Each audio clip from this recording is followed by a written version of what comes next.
About 15 years ago, I was invited to be a part of an ornament exchange with other young moms. Now, normally, I would have brushed off the idea of creating anything homemade, but I said yes. And so for this exchange, I made a little ornament representing Old Testament scrolls. I made 25 of them.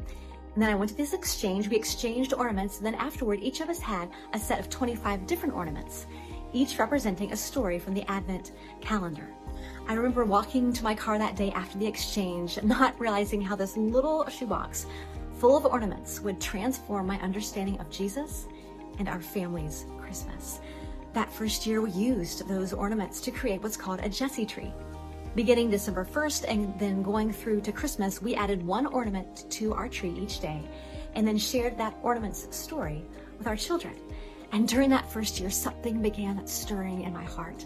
I had gone to church my whole life. I was even in seminary at the time. And yet God's salvation story came alive in a new way.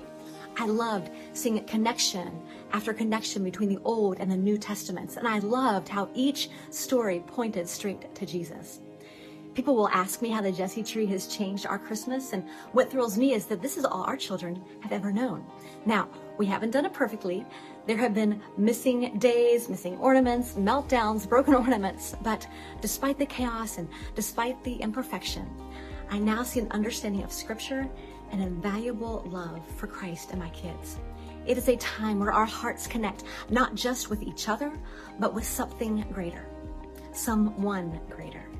So I invite you to join me in this journey of tracing His promise. And in whatever season or stage you're in, my prayer is that it will transform your life as it has transformed mine.